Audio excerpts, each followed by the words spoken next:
Let's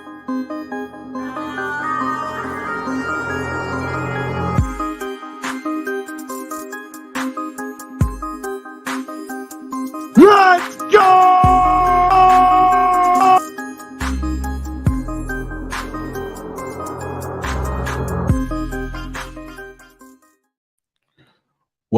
Welcome back to Hall of Fame College Football.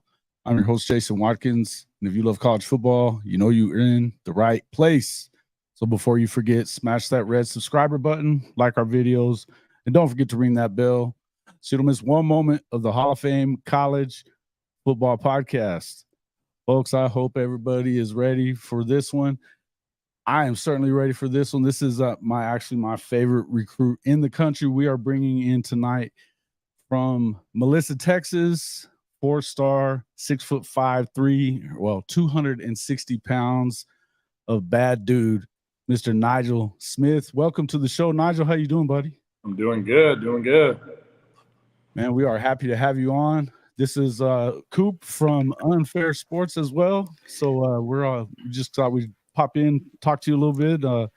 How's the summer been going, man? It's been great. Been a grind, getting ready for that fall ball to start next week, and just go from there. Next week's is start of it all, huh? 2 days and all that. Yes, sir. Right on.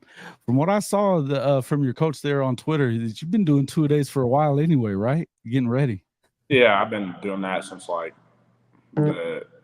after spring ball. Yeah. Well, cool deal.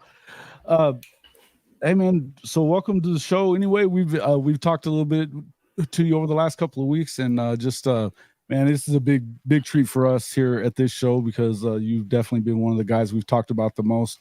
I think everybody, when we start talking about this 24K recruiting class, you know, the power line, you got to include Nigel Smith in there. I know everybody wants to see, of course, David Stone being from the Oklahoma City area. Everybody really wanted to see him, but I've been kind of thinking that it seems like you guys all have a really good relationship with each other. You know that, you know, you talk a lot, you've spent time together there on campus and at the different functions.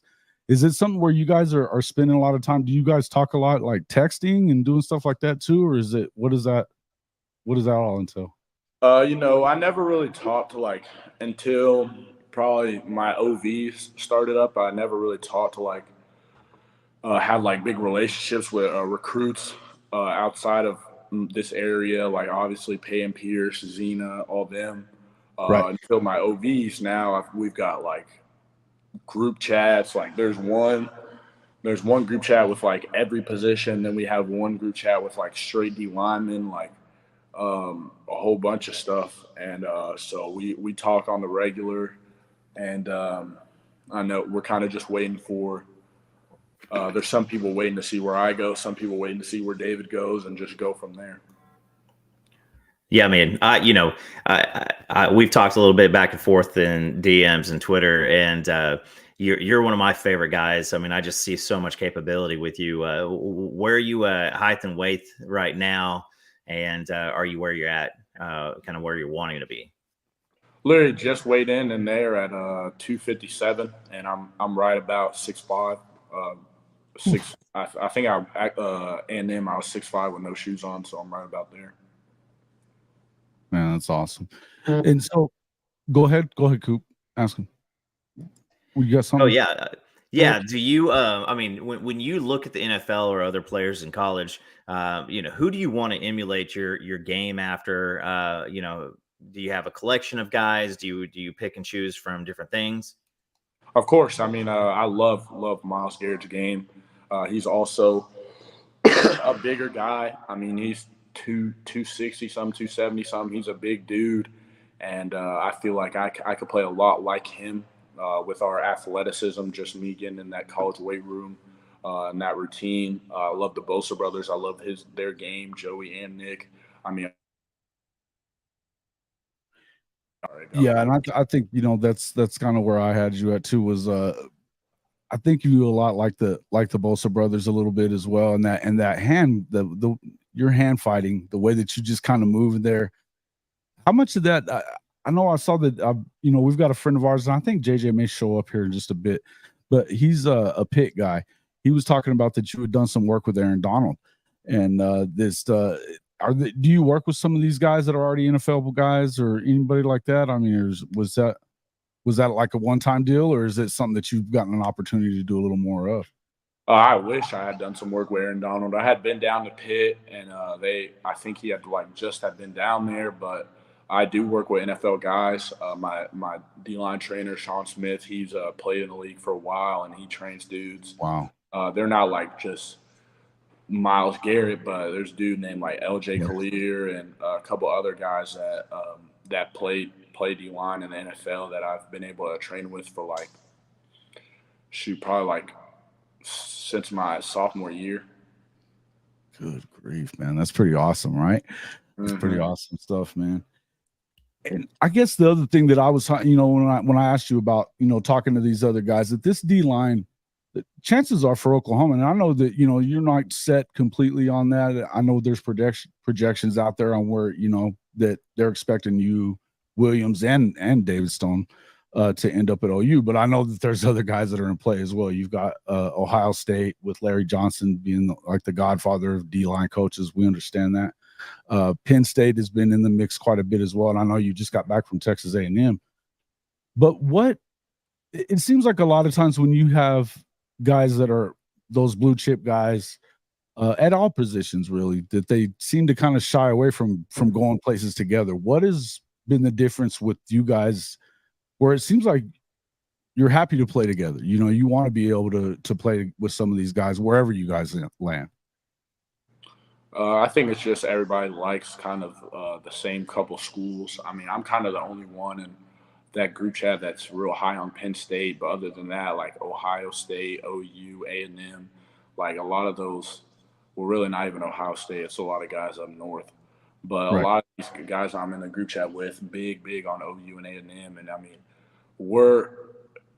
to win a natty, I mean, kind of building a class is very important. Building a very strong recruiting class in D-line is where it starts at the front.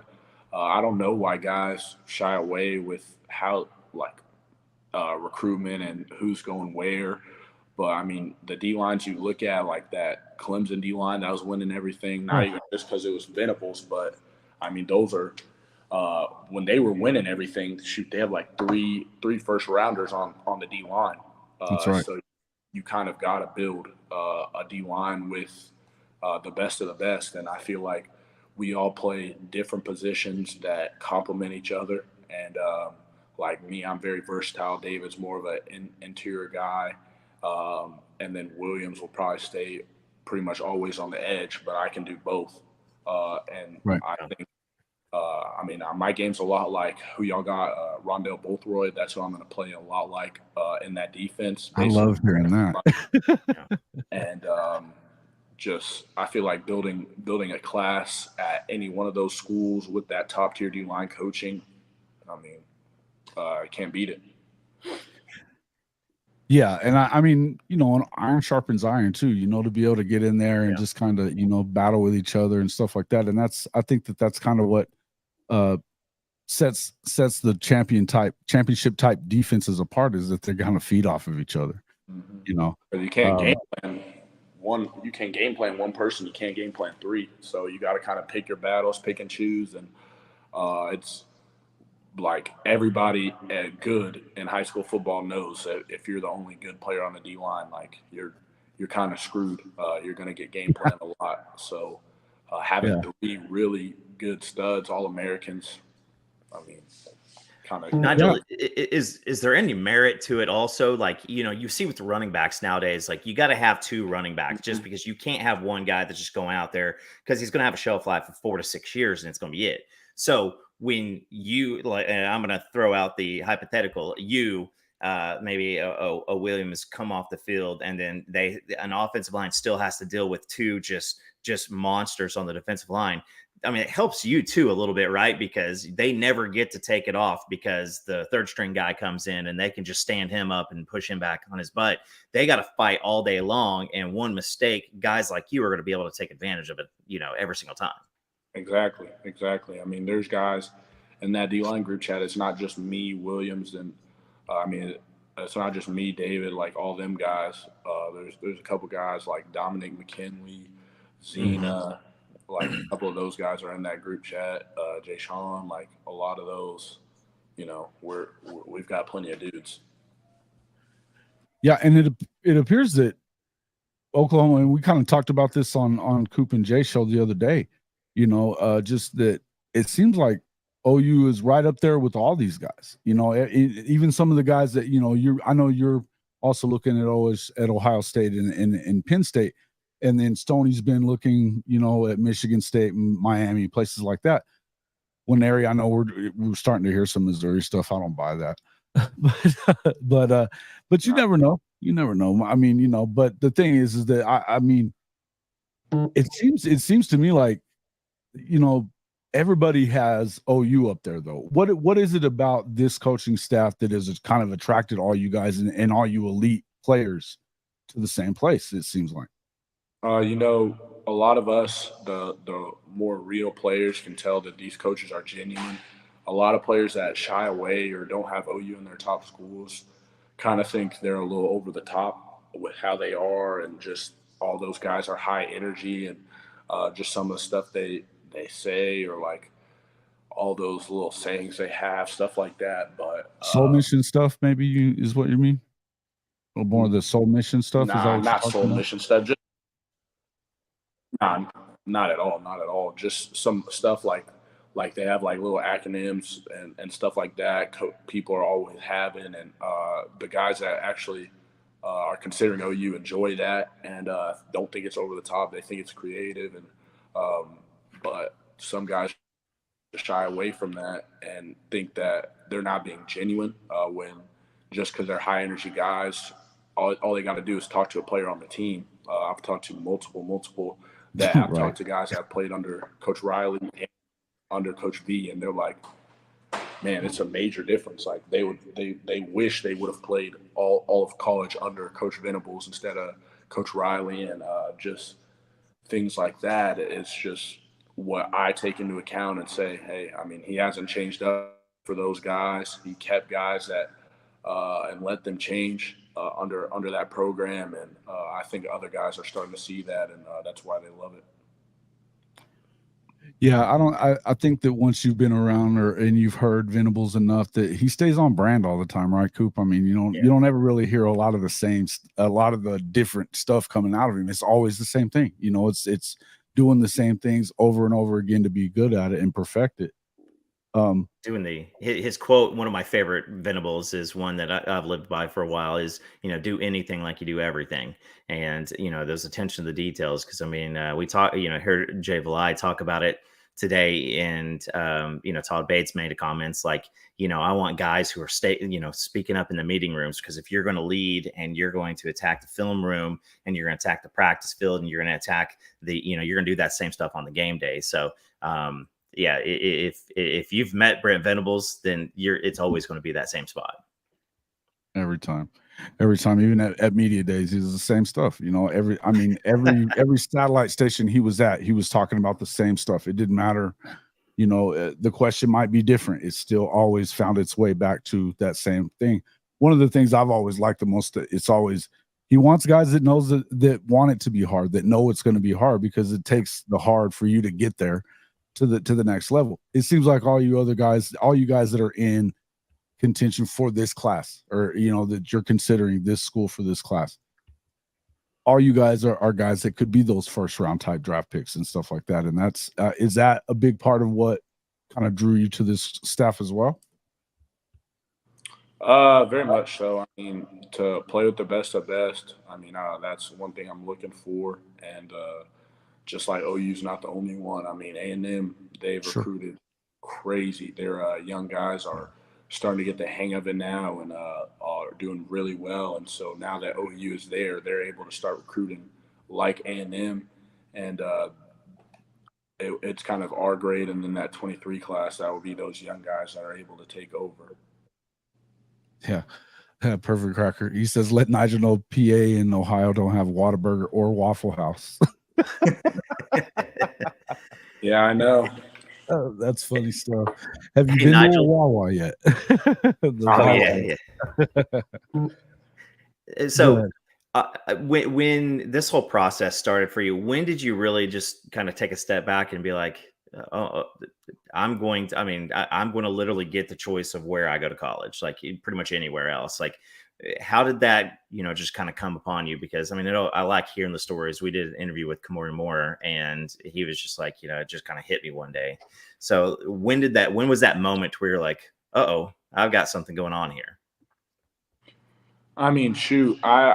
It was kind of when I got my first offer. For my first offer as a freshman to be a big school like Notre Dame, I was just like, man, like I could really do something with this. But for me to when I found out, I was like, man, I could go anywhere. Like I'm nice is when I got that Ohio State offer, just to know how LJ recruits. He doesn't offer everybody. Like there's plenty of people, especially at that time that they offered me. You could probably count on one or two hands, like the amount of actually D linemen shoot in general that he's offered. So to know that I was one of those guys, he really loved my game and thought I'm nice. That was like when it hit me. I was like, man. Yeah, man. And we sit here and I've gone through and, we did that short that day and then being on Jay's show with him as well, talking about you. And I've said it a bunch of times. You're my favorite recruiter. It's not just because of what you see on the football field. I've been a fan of watching you play hoop. Tell me about your dad. And I know he was a basketball player, right? Talk about what it's been like being around a professional himself and a great athlete like your dad, and how that translates to the field as well. I've wanted to play basketball for as long as I can remember. And my pops, he played college ball, played a little overseas back in his day, and he played at plenty of places. But just him growing up around him coaching and me being around, I've been around a dude named RJ Hampton when I was younger, and he was top 5 in the nation, recruited by everybody. I remember that name. Just crazy athlete, very good. And just seeing all that wanted me to be real tough at hoops. I started late, and I'm still pretty solid, but just football kind of took over. I started having to be heavy, and I'm still able to get out there, and I love getting runs in at open gyms. That's really my favorite type of hoops, when I can just do whatever I want. So I'm still playing it all the time, and my pop still loves it.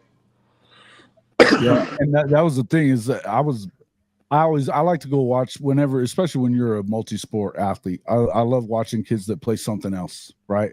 And so I kept watching your film recently, and it was like, man, it doesn't even take you, just one step, boom, two-handed slams as much as you can. How much you like dunking the ball, man? You just like dunking it, or what?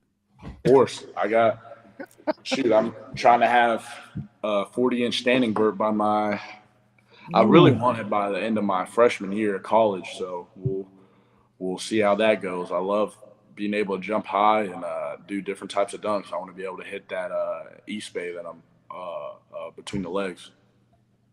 That's awesome, man. Hey, everybody, welcome to the show from Talking College Football with JJ Kitchen, Mr. JJ Kitchen. Welcome to the show, bro. What's going on, guys? Obviously, you've talked to us a little bit about our buddy here, Nigel Smith II, Melissa, Texas, high 4-star defensive lineman, the man. He's my favorite recruit, and we've been happy to get him in here. You have any questions for him right now? Nothing right now, but I know he's got all the intangibles of a former pick guy, Aaron Donald. So I'll tell you what, it was pretty cool when he was up here working out with them and stuff like that. I'll tell you what, it's you got all the intangibles, man. You got a bright future ahead of you. That's to say the least. Thank you. Yeah, we've been excited about it, and it's just, and that. How much do you think that basketball helps you with the rest of it, though, too? What is it that basketball does to help you get better on the field? Of course.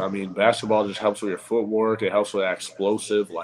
especially those like just 2-foot jumps that where that all that power clean and hang clean come in. Just you being able to get off the line, get off the ball, and then just being able to drive, get to the basket is all pass rush. So it just helps tremendously. Yeah. Go ahead, Coop. Did you have something? Yeah, Nigel, I mean, obviously the basketball, you're dunking on fools, you're putting guys on their butt. What are you doing like when it's just time to decompress, to chill? Like what do you do with your boys? How do you hang out and kind of just relax? We'll just chill at a couple homeboys' cribs, like just kick it. I love when I'm just like in my room, because a lot of time during the week I don't really have time to do anything, like work out just now, doing some D-line stuff, and then in the mornings doing some a lift and speed and agility. So I don't really have time to do much. I like to get sleep. I sleep a lot. So, but when I am off, shoot, I love watching anime. That's one of my passions, and just going from there. So this video we got popped up here. This is between you, and it's got Anthony Hill in here as well. So it's up on your page there. Yeah. So how is it playing against this guy? Anthony Hill was a different game, but this was because they're 5AD1 at Denton Ryan. This was against Mesquite Poteet, I think, but it was definitely a good game. I think this game they were like a big. I think this is a team that they were like a huge wing T team, and we were planning on them being a huge wing T team, and then out of nowhere, they come out trying to just sling it and like changed up their whole offense on us and stuff like that. So it was real weird, but ended up still having a great game. Yeah, is this Nigel's Heisman House commercial that we're unveiling right now? Yeah. It wouldn't surprise me. It wouldn't surprise me. Let's see. It doesn't have on 247. It doesn't have any of your junior highlights. It seems like we may have to go and find them somewhere. Nigel, my buddy Jay says he wants to find out what your shoe size is. 15. Oof. So you'll still grow a little bit then, probably. My knees have been killing me lately. Like I do stuff to take care of my knees, and they have been hurting. So I'm thinking I might be growing, maybe, but I'm not sure. Approach that Calais Campbell height, huh? Oh. I think Calais is like 6'7". As long as I get to, as long as I can get to about 6'6", if I do, then I'll be ecstatic. I'll be happy. That's awesome. What are your thoughts about getting into the gym with like Schmitty and stuff like that? If you do indeed end up at OU, I mean, what have you heard about those workouts and stuff like that with Schmitty? Oh, they're brutal. I mean, I've been to workouts watching him with his guys, that core and all that they be doing. It's brutal, but I'm rooting forward to that. I mean, I've been getting recruited kind of by him, but just at the same place back when he was at Texas A&M. I remember meeting him there when he was there, and I've heard plenty of stories, and not like stories, but just how tough those workouts are, and I'm definitely looking forward to getting that work in if I do go there. Okay, I'm pulling up your huddle here. We're going to pull up this stuff here, so. Okay, I'm surprised we don't have any Buc-ee's questions. How often do you run down the road to Buc-ee's? Dude, I love Buc-ee's. It's my spot. I need to get a sponsorship from Buc-ee's. At Buc-ee's. Yeah, I was just at Buc-ee's last week. It's actually our Buc-ee's is like the most visited Buc-ee's in like the country or something. Like we have one of the most like out that Buc-ee's in the U.S. Yeah, really, that's the one we go to. Is it the one pretty close to that lake out there on the other side of Dallas there? Or which one are you talking about? It's in Melissa. It's like straight off of 121 or okay, 121. It's just 75. Yeah. Yeah, it's because we get all the people from Oklahoma coming down to it.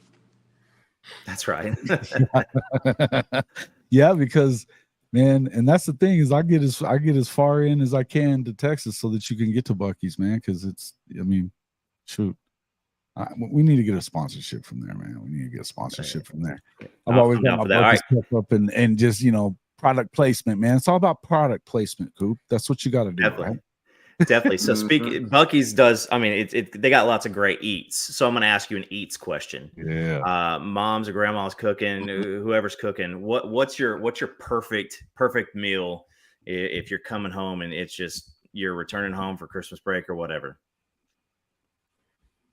I love one thing that my homeboy Trevor Gooseby, his mom, Miss Gooseby, she actually for this one football event made these roast beef sliders, and I started eating them with tomato soup. I really love that. But if I'm coming home, going to eat at my Nana's house, that's where we all have those big dinners. Just ribs and burgers. I just love that type of barbecue. Get some barbecue baked beans, mashed potatoes, just get a good barbecue going, and that's what I want. Down for that. Man, you guys trying to make me hungry, man. It got me all hungry right now. Yeah. So Jay was asking, are you a sneakerhead, man? You got to be. You're a basketball player's son, right? You guys probably got sneaks for days. My feet were growing so much. I used to grow out of a shoe once a year until I turned 16. My shoe size was exactly how old I was for 5 years. So my foot really just never stopped growing. And so I was never able to buy a whole bunch of shoes. I have a couple pair, but once I get to college, once the NIL check kick in and I'm at either a Nike or Adidas, whatever, Jordan school. Hey, I really do love kicks. I'm not gonna lie. I love shoes, but now that my foot's done growing, I'm able to start collecting. Right. Well, it's a good thing you're going to be going to one of these schools that's going to have lots of kicks, because if you're still growing, you think your knees are hurting a little bit, it's probably going to be heading that way. Folks, if you haven't already hit this like button, I don't know what we're waiting on here. We got 50 folks in here right now. Make sure that you hit the like button for us. You can always support the channel with tips on the super chat, and don't forget to get your membership. Hall of Fame Mafia. Make sure you get in there, get your membership as low as $2.99 a month. That will get you into our private Discord. It will also get you just members only content, call-in shows, things like that. Make sure that you jump in there and do that as well. But if you hadn't hit that like button, that's the easy and free way to make sure that we continue to put out amazing content like this week after week. And again, we want to thank you for coming on the show, Nigel, man. It's been awesome talking to you. JJ, you said you had a question for him now here, Sue? Yeah. So one of the big things, obviously, being I'm a Pitt fan, and just from the ACC in general, one of the guys I always loved and respected in the ACC was Brent Venables. Man, he's a great guy, a guy that's a very good defensive coach, to say the least. Put a lot of defensive linemen into the National Football League. Talk a little bit about what's your relationship like with Brent Venables, and just the conversations you may have had while visiting Oklahoma, or even having just the general texts or conversations with Brent. What's Coach Venables like, and what are your discussions like with him? I love Coach V. We talk multiple times a week. Just always staying in touch. We'll hop on FaceTime all the time. Last time we talked last week on FaceTime, last time we FaceTime, he's over here running on FaceTime, running stadiums, just getting some cardio in, running stadiums on. We're just having a whole conversation, and that boy likes to stay fit. But I mean, he's a real genuine dude who's Christian based, and I love that. And I mean, like you said, he's put a lot of guys into the league, and he knows what he's talking about. It would be awesome to play for a defensive head coach, and I mean, he's one of the best of the best. we'll see. We'll see how he does as a head coach, but it's looking nothing but up. Yeah, man. When he's recruiting guys like you, it can't get worse. You know what I mean? When he's recruiting guys like you and the guys that he's trying to do, how much of that, and even on the offensive side of the ball, I mean, when you think of defensive head coaches, a lot of times they struggle on the other side. That you either get one side of it or you get the other. I mean, we could talk about Lincoln Riley. As good as they were on one side of the ball, it was a struggle on the other side. To have a guy like Jeff Lebby and some of these guys that they're bringing in on the offensive side, having Jackson Arnold and then, bringing in these receivers and that running back room, I'm still going to say it's the best in the country right now, and it's only getting better. And, you bring in a guy like Taylor Tatum, number one back in the country. What did that do for you? When you saw that, did that raise your eyebrows a little bit, or were you expecting that? I was kind of expecting it. I don't really know him like it didn't raise my eyebrows or anything. A lot of these, at some of these schools, I already know where they're going just from talking to people, talking to them. So I kind of expected it, but it's definitely good to have a big time commit like that. And is it? I mean, does that help with your recruitment as well? When you look at it and be like, man, they're just as serious about it on the other side, right? On the other side really of the ball doesn't affect me. I look at that a little bit, but when it comes down to it, it would be great to play with a great recruiting class. But I'm going to a place where I feel fits best for me. If it were Florida Gators, I'd be going there as long as it felt like home and felt like I could wake up every day and just love what I'm doing and like I'm actually getting developed by the best of the best. So I really, it's great, but it don't really affect my decision. Right. What about winning championships though? Is that important, to come in and have an opportunity to win a national championship? Yeah, but that's definitely a huge bonus. I mean, I'd love to go in there and be able to compete. Shoot, three of the schools in my top 5 will be in the SEC, and so that it's definitely awesome to be able to go there and compete at the highest level in the Big Ten or the SEC. Right. How much of that it has a lot to do with the SEC thought? Because when you look at like the draft picks from the last 10 years. You got a high percentage of them are coming out of SEC programs. Of course, you talk about Ohio State would be another one of those programs that sends a lot of guys to the league as well. How is that? Does that, as a recruit, how many do you guys talk about that a lot? Is that something that is important for you? It definitely is. I mean, but you see plenty of dudes coming out the Big Ten, and Sure. There's like especially D linemen, but SEC definitely is kind of the highest level that a lot of guys look for. And there's definitely recruits I've talked to that are like, I want to play in the SEC, like I don't want to play anywhere else. And then there's recruits that don't want to play in the SEC because they think it's too much. So definitely one of those. And I'll go ahead and answer one of those questions I've seen. I don't know who I'm a room with yet, just because I haven't picked where I'm going. So when I do, we'll figure it out. Yeah. At a Big Ten, SEC, there's, so many great stadiums, whether it's playing in Michigan, playing at the Horseshoe, Baton Rouge at night. What's one of the stadiums that you really can't wait to go experience that, environment on the road? All right. So on the road, if I go Big Ten, one stadium I can't wait, I'd love to experience. If I go to Ohio State, I would love to play in like at that whiteout game. Yeah. That would be big time. But obviously, if I go to Ohio State, the big house, like I'd love to play in Michigan for that, just huge rivalry. And if I was at Penn State, it'd probably be at Ohio State. I'd love to play in that stadium. And then if I'm in the SEC, where I would love to play at for an away game, just because it would be jumping, is probably Texas when it's in there.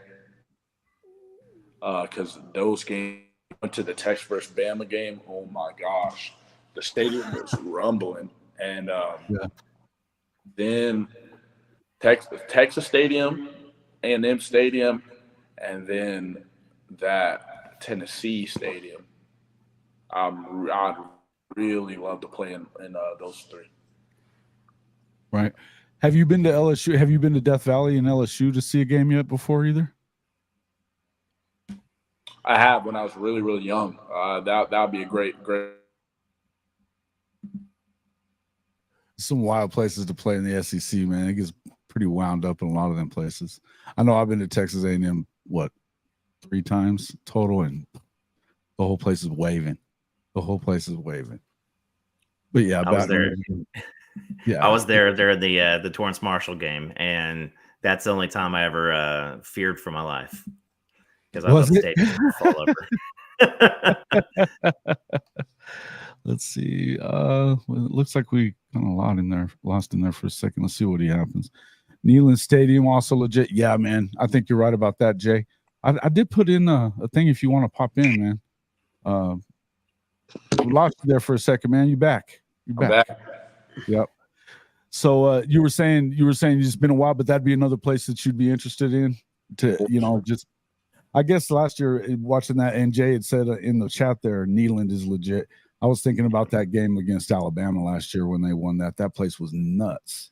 That place was freaking nuts, man. I'm supposed to be at that game too. Were you? Huh, man. Yeah, I was. And I'm not going. How much fun has it been for you to be able to go to these places, right? How much fun has it been for you to be able to travel like this? I've missed a couple, like A&M versus Bama when they beat them. I was supposed to be at that. So it always sucks that when you decide not to go to a game because you're like beat up and tired, and they end up, it's a crazy upset, and you would have like seen the field get stormed and all of that.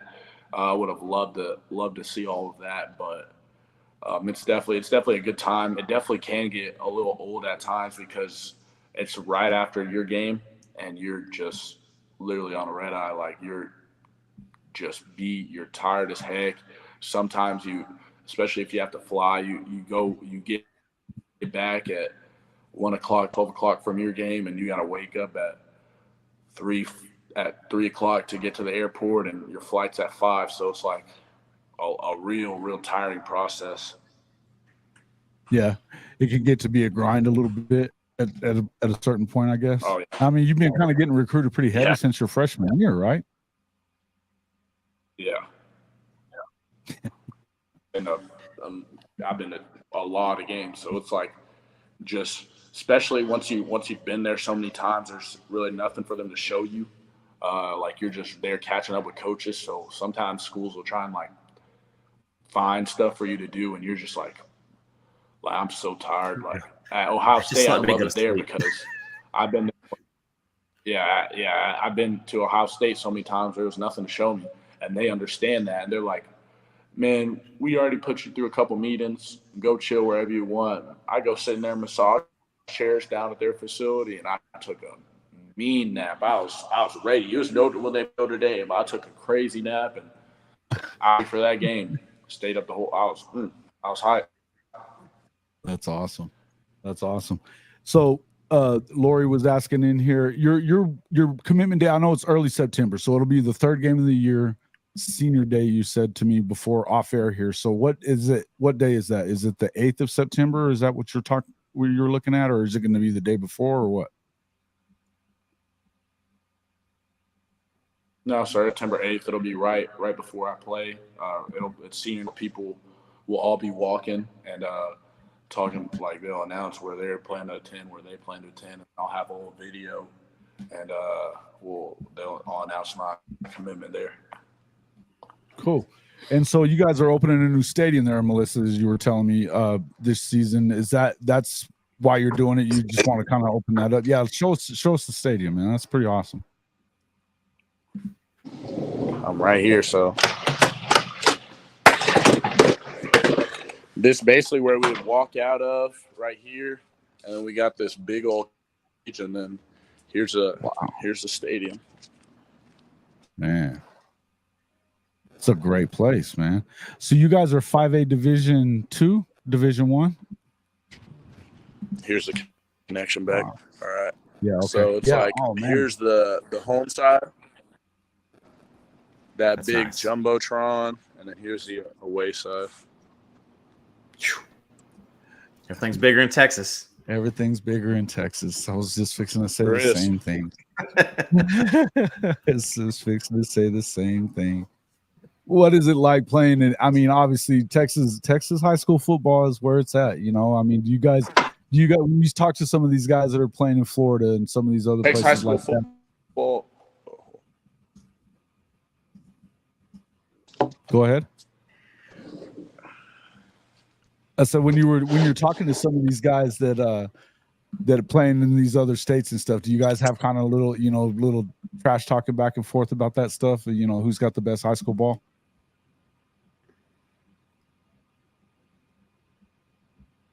I lost him again. Those cinder blocks in that building. Yeah, that probably is. Are you back? Can you hear me now?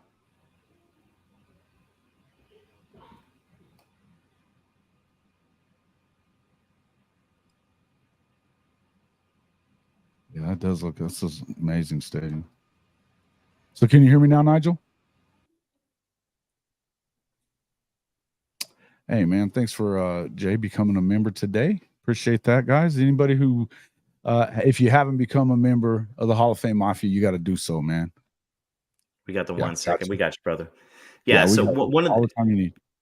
One of the good things that, like, you know, I saw somebody mention it earlier is Brent with the versatility that Nigel brings. I mean, obviously, you know, I hope he's still growing a little bit. If he knows how to play with the leverage and he's got the active hands, I mean, that's what Brent's going to look for. And when we were talking with Kamora Moore earlier, we were talking about, you know, being able to be multiple and, you know, be inside and bounce outside.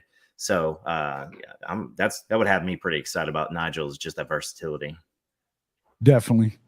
And can you hear us now, bud? You back with us? I'm all good now. That okay, Wi-Fi, cool. That switch. Yeah, I feel you, man. And it's those cinder blocks in there, man, and all that metal. So that's got to be what it is. So, yeah. The question I was asking is I know you're traveling a lot with all these other recruits, and you're meeting guys from Florida and California and stuff. You guys go back and forth about who's got the best high school football with each other? Give each other a hard time? Of course. All the time. I mean, we argue about that all the time. And there's some guys that understand that, like, a lot of those Cali schools, it's private schools. I mean, our schools that are ranked nationally are public schools. We don't have any private schools. I mean, you can't recruit in Texas. You're not able to be at IMG and just – hey, I mean, we could get you a scholarship to come here. Like, you can't recruit. So, I would say Texas high school football is the best. It's the biggest. It's the most loved. It's, I mean, everything. Definitely. You've got a lot of accomplishment up to this point. What this year do you really want to accomplish for yourself and then for your team? I mean, are there a couple things that you really want to hone your skills in? Maybe it's just your first step. And then what do you guys look like for Melissa's playoff hopes this year? I mean, we've been ranked number 1 in the state for some places. And we're returning a lot of guys. And so we're looking really, really solid on being able to go and win a state championship. That is the standard here at Melissa. So that's definitely what we're going to try and achieve. And but my goals personally, I want to have 15 to 20 sacks. I want to have over 105 tackles. I want to have over 20 TFLs. Like, I want to make sure I take over this defense and have a great season, just being able to live in that backfield this year. And now that our DBs have more experience, we'll have a lot more time to get to that quarterback. I mean, last year I had 30 QB hits and only 11 sacks because it was just playing a head up four. It's tough getting to the quarterback already, and sometimes they're able to just get rid of that ball, and then sometimes I had to go through a tackle, a H, a running back. Like it's a lot. So I want to make sure I'm able to go past that, and now we have a little time. Right. I'm going to get into some of these questions that are in here in the chat here because these guys, they've been waiting on this one for a while. So obviously and Hank being one of our guys, he's saying he's been trying to find out what is your target size. You said if you could get up around 6'6", that's good. But what do you think your optimum size is going to be by the time all's said and done? I'll be about 270, 275. That's what I'll probably play at. I'm gonna be a big end, defensive end, and be able to bump into that 3-tech as well on pass rush stuff. And but yeah, I'll be about 270, 275. It's all about a feel, not really a size. It's just how you're playing at what weight. Right, and being able to kind of keep that speed that you're kind of known for, is your moves, and of course you bull rush right through a lot of guys too, man. Watching your film there. So let me see. Let me get into a few more of these. No, we're not play a doing 4-tech, power forward. 4-tech, yeah. And so you're pretty versatile though. How important do you feel like that is to be able?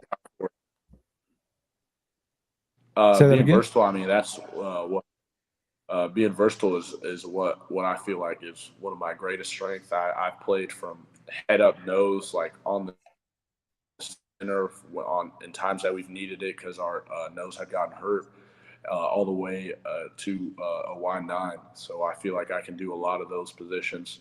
Obviously, once you get the goal, I'm real tall, and I'm not like 300 pounds. So once you get big dudes, it's playing that nose ain't nothing easy for me. But I feel like I can play it and be effective, and especially pass rush wise, because they're not as athletic as me. But really 3 to a 9 is where I feel like I'm most effective. Mm-hmm. Okay. So, I mean, but yeah, obviously you play pretty much wherever. Let's see. Yeah, bounce around, mismatch heaven. Yeah, and I agree with that.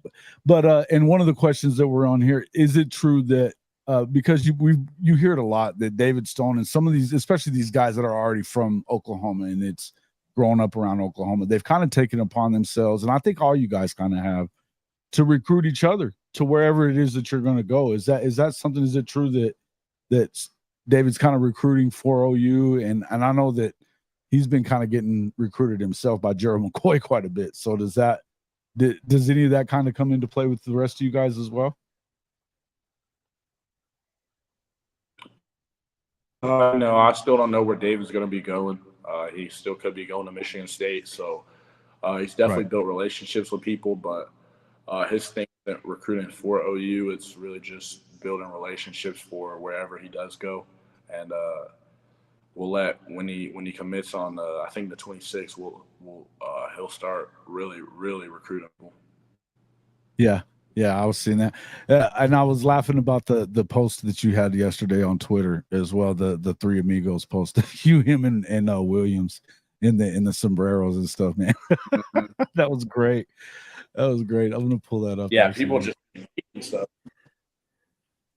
Yeah. Hey, Nigel. So obviously you've been through so many different schools, but in your heart of hearts, like what are you looking for when you finally make that decision? What are going to be the top factors? I mean, you said relationships, but just being a man of faith, that obviously plays a part into it. When you say like, I picked the school because X, Y, Z, what are those main aspects? There's 3 really big things that I look for when I'm looking into a school, and that is 1, for it to feel like a family atmosphere. I want to be able to go to a place, like I've said already, where I could, God forbid something does happen to where I do get injured, and it's happened to plenty of people.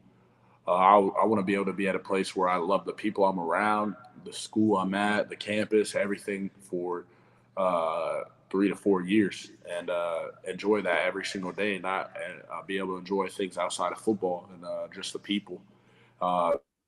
Then the second thing is development. I want to be able to be developed on and off the field as a young man, growing into a man, and obviously on the field as well.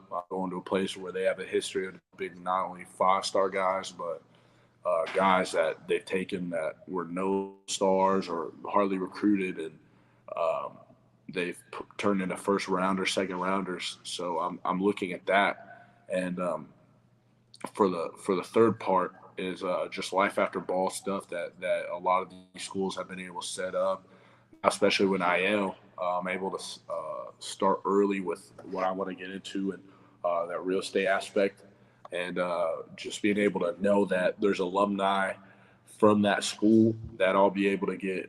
They'll be able to take me under their wing, and I'll learn from them, and start my businesses as early as I can is what I'm really looking forward to, because football will end at some point, and I want to have made as many connections and network as much as I can through that process to have stuff outside of college football when I'm graduated. I love that answer, that last one especially, because entrepreneurship is huge for me. That's something that I've been involved in a long time. I love that. So real estate though, huh? So you want to get into real estate? That's awesome. Yes, sir. I love it. That's cool. So do you have family members that are in real estate as well, or is it just something that that you wanted to get into before, or how did that come about? No, I don't really have family in real estate. Just something I've loved for a while, and definitely a great way if you have money to have your money start working for you. And there's plenty short-term rental, long-term rental. I'll probably be more short-term, just being able to have Airbnbs or things like that is a great way to make money, especially on a college campus, because there's always stuff going on. Yeah. Oh, definitely. And having those connections, you got game tickets, things like that. That's a heck of a way to go. I like it. Yeah. So, so let's see. Yeah, Lori, I mean, I feel like, I guess this is a pretty good question, actually. When are you going to probably be at the Red River game or something like that? Is that something that you're looking forward to this year, or will you be able to be there that weekend? Have you been to that game before? That game, I've been to it once. It's just so like that. It's always a great atmosphere, but boy, it'd be so hot during those games. And, it's fun to go to, but my family wouldn't last too long at a game where the seats, like that stadium and all that. So I might end up coming for a little bit, but it's just if we could watch it at somebody's house and enjoy it from there. Yeah, that's probably what I'm looking. Exactly what you're at the crib. Yeah. Yeah. No, it's I get it, man. I get it. I've been a couple of times, and one of the times we went, it was brutal. It was so hot. But so I was thinking on that one too, but how important has it been to see them kind of make the turn with this recruiting and stuff like that? Do you feel like are you glad to see these other guys coming in and that they're really trying to shore up that defensive side, and Rondell Bothroyd, you brought him up a little while ago, guys like him, and then Isaiah Cole, some of these guys that are really kind of stepping forward on that interior line, and some of these freshmen. Are you excited about the opportunity that you could have to play with some of these guys and kind of learn from them and work with them?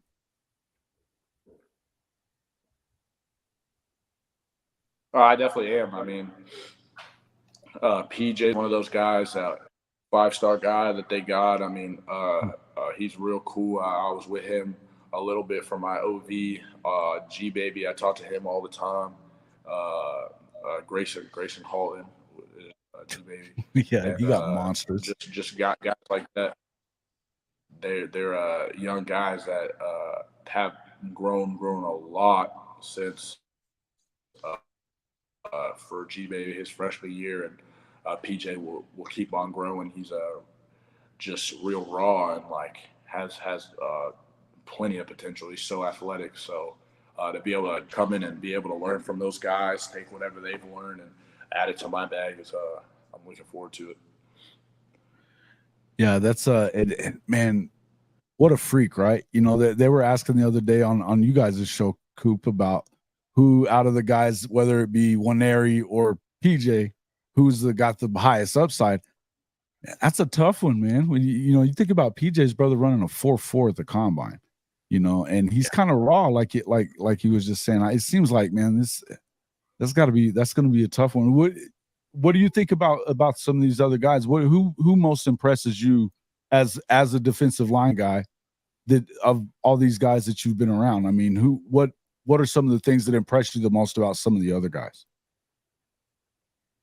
Like in college football?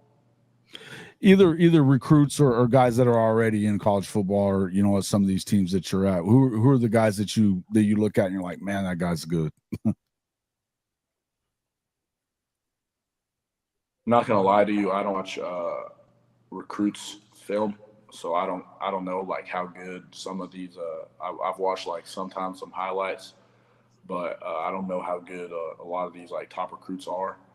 But the college football players, man, like definitely, like I said, PJ, he is gonna be a beast. I mean, Rondale coming from I think Wake Forest or Right. Purdue or something, he's going to be able to kind of take over in this defense. I mean, that being able to be a versatile guy, he's athletic. He's the best. He's the best D lineman right now they have. So just for his last year to have a huge jump and hopefully make it to the league would be big time. And obviously, I've been down to A&M plenty. Shamar Stewart. He is a beast. He is a huge Walter Nolan. Those guys, they are going to be very, very good in the near future. So those are definitely some guys I know that are real good players. What you if you had the choice, blowing up a running back for a tackle for loss, huge tackle for loss, 3rd and 1, something like that, or just putting the quarterback on his backside, which one do you find more enjoyment in? Sack, no doubt. Getting to the quarterback. Like if that was just a QB hit, 3rd and 1 stops. Yeah, that's your answer for your roommate question. Is just make the quarterbacks your roommate this year. Just spend all your time, set up shop, set up yourself a good living space in the backfield. There it is. Be a roommate of opposing quarterbacks. Mm-hmm. I like it. There you go. Great idea. Well, man, you got anything else for him, Coop? We're gonna let him get out of here. If not, man, we sure do appreciate you coming in, Nigel. But any other questions you got for him, Coop? No, I do have an encouragement for you, Nigel. I see your faith that shines through, and that is very, very important.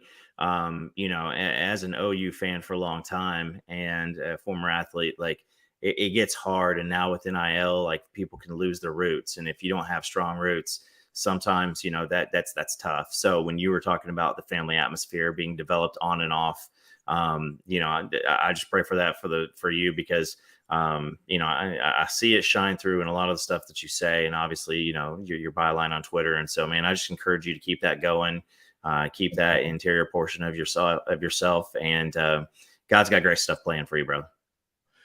Yeah, I would echo that as well. Yeah, and I would echo that as well, saying that, one of the things that I saw that, the whole thing was the Davian Sims when you had, there's always fans everywhere that are kind of a little kooky. But you had some fans that had from other schools, I think, that kind of gave you a hard time and said, why would you even consider them and stuff? And I think you had one of the most grown-up answers of anybody that I had heard one from. And he just said, well, why would I take criticism from somebody I wouldn't be taking, wouldn't be taking advice from? And I thought, wow, this is a kid that's got his head on his shoulders.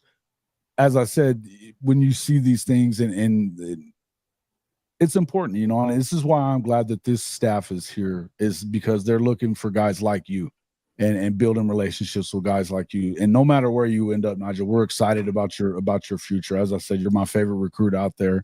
I don't care what your rank is. I know that you're going to be great at the next level. And we just wish you good luck and thank you for coming on the show. Thank you. All right, man. Maybe we'll get back with you right before or right after you make your decision, man. We'd love to have you back on. So let us know. No doubt. It'd be good to get a right after my decision. Sounds good, man. Have a good one. All right. Hey, take care, Nigel. All right. Thank you. You too. Nigel Smith, everybody. Yeah, what a great kid, man. You know, it's one of those things that, you know, and I mean, it's like whenever, because, you know, and every fan base has it, you know, that you have some of the crazy characters that say some crazy stuff. Good news is in our audiences on Unfair and here, it just seems like we got the best of them here. You know, and I think we kind of curate it that way a little bit, but, you know, I was really happy to kind of see the way that he understood that and he took it. And I think that he had made some comment. He did make a comment about, you know, come on, you know, I just want him to be happy, you know, talking about that.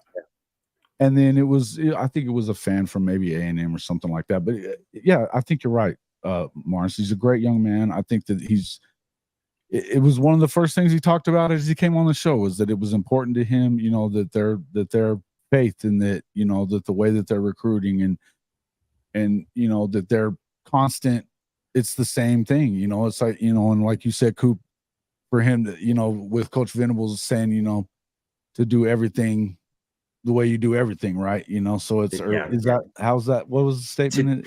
Do anything like you do everything. Yeah. So it's, my grandfather always used to say, you know, if you always tell the truth, you never have to remember what you said. And I heard that one. And too. you know, it's just that thing. And Lori Hillick, yes, the poker face is strong in that one. And because I felt like he's going to Penn State, Ohio State, A&M, and Oklahoma in that interview. So he did a pretty good job with that. But he didn't hint at anybody except for Williams Winery. He ain't going to Mizzou. He was pretty much saying he ain't going to Mizzou, which I've been saying that for the last week or two as well. I feel like I think he's giving them some love. And I like Coach Drink, by the way. I think he's a pretty good guy. But it's Mizzou, man. You can't go there when you're the guy. Yeah, I mean, especially, I mean, if they would have a little bit more track record, recent success, and something to build off. But I mean, by the time he gets there, Drinkwitz and that team probably won't even be there because I don't see Missouri taking a step up this year. You know, again, that everybody says they played Georgia really, really tough, and I think that was a little bit of a sleepwalk game for Georgia. But so did Kent State. You know what I mean? Yeah, no joke. Yeah, I mean, yeah. But I'm not going to talk trash about Kent State, though. But no. And I say this to everybody watching right now is notice the massive difference. Again, this staff attracts a certain type of people. If you're just tuning in, you saw, him say that some people that, weren't buying into the acronyms and some people weren't buying into the hype and were a little turned off by real. He was real, right? Yeah.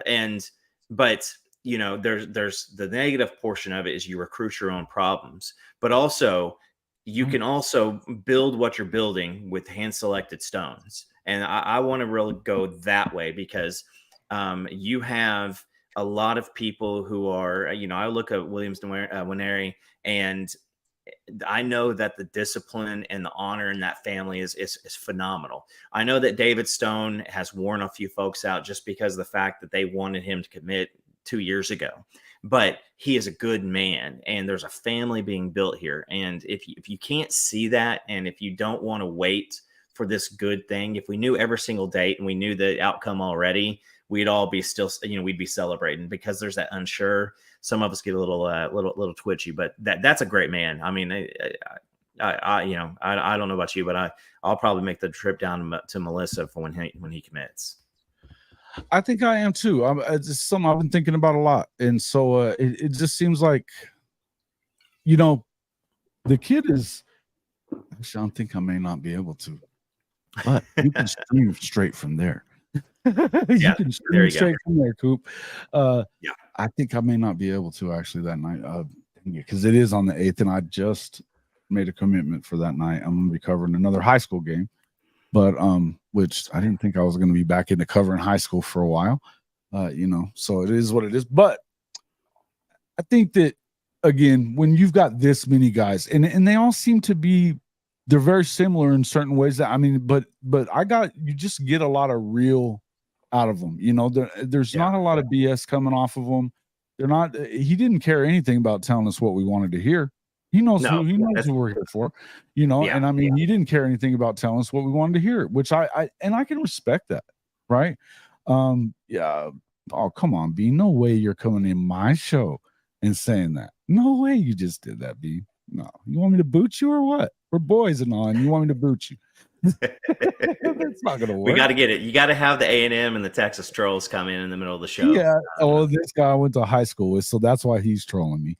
So, okay. Yeah, but no, he's not going to A&M, bro. Come on now. So I still believe that, and you can't really believe in anything until they sign. I think you're right on that. On that too, Seth. That's right, and that's fair. And you know what? Whoever they decide what they want to do, Lori, I wouldn't tell you. I couldn't tell you.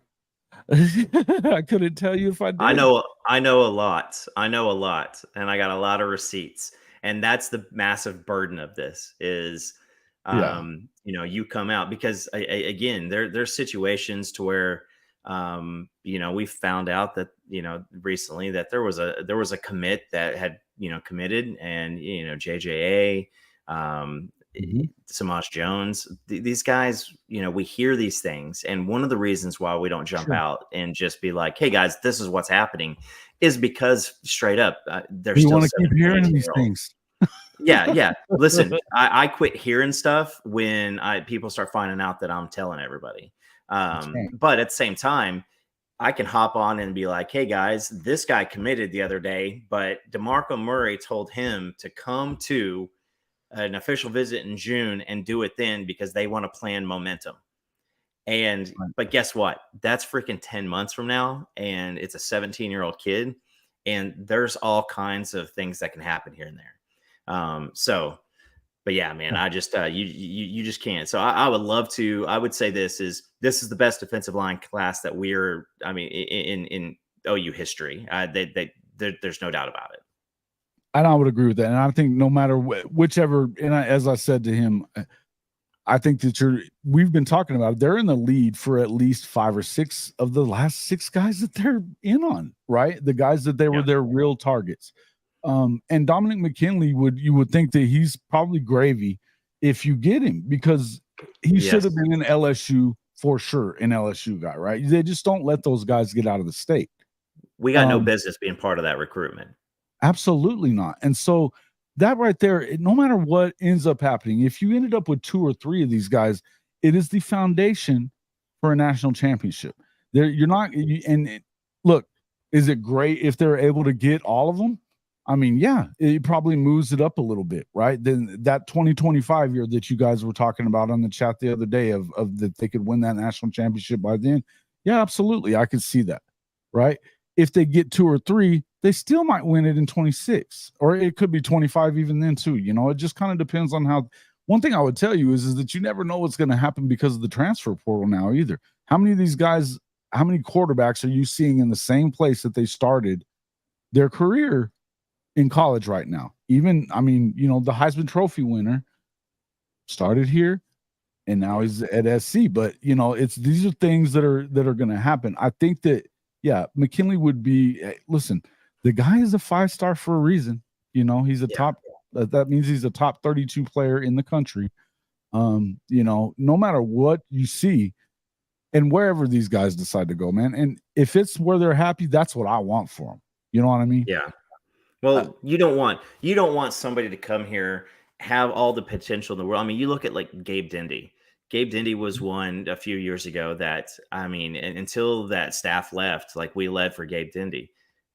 Gabe Dindy hasn't done much yet. Now it's early, but if you're not happy somewhere, then your production's not going to be great. And another thing that Nigel said is, if I get hurt or if I get, and I have to be somewhere, like who's going to be surrounded around me? I mean, that is a dadgum 40-year-old thought. That's not an 18-year-old kid's thought. So, right. But yeah, I want them all to be happy. Now, if I get to pick out my own Christmas present, I want McKinley, I want Winery, I want Stone, I want Zena, I want Okoye, I want Nigel Smith. I want them all, right? Yeah, absolutely. Absolutely. And I would think that, I mean, I'm not surprised if we don't get them all, to be honest with you. Yeah. You know what I mean? It could happen. So, I mean, and it seems like the ones that they really have targeted are the ones that, are still in it with them, and I know you're about to go crazy. That's what I said. Yeah, I bet they have to hide presents from you, Lori, because you're going to find out what you're going to get for Christmas. Huh? You're that person. I already know you. It's Seth. You got it right. Hicks was a hill that we just weren't going to be able. Now that has changed this year. If you do not, some of the numbers that I've heard thrown around by some of these recruits on just the baseline. Right. Now, guys like Nigel, guys like Winery, guys like Stone, they're going to get a bigger piece of pie. But I mean, yeah, I wish Bussy. I think that ship sailed. Really but I mean, they basically put Hicks's pops in charge of a football program right down the road. So, but I mentioned this to you guys. That's what happened with Hicks too. No, that's what I'm saying. It's Hicks. There were rumors popping around, right? In the early signing day, right after Peyton Bowen, news came out that his LOI didn't come in. There was rumors that they were trying to see if there was some kind of collaboration that OU could do for the Thunder to help get Hicks here. But now we've got guys who are saying like, let's play this game. This is the game that we have to play. Let's go do it.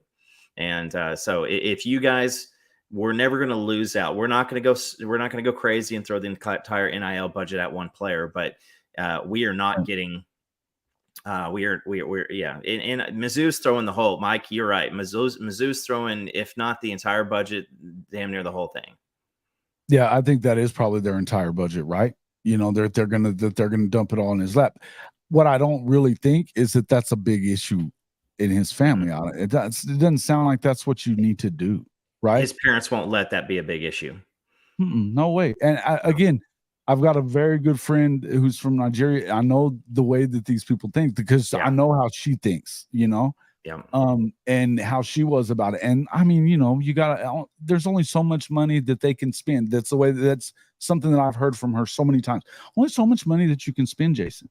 There's only so much money. And, you want to be where you're at, but, happiness is more important. And particularly if they're religious at all, which a lot of her family was for sure.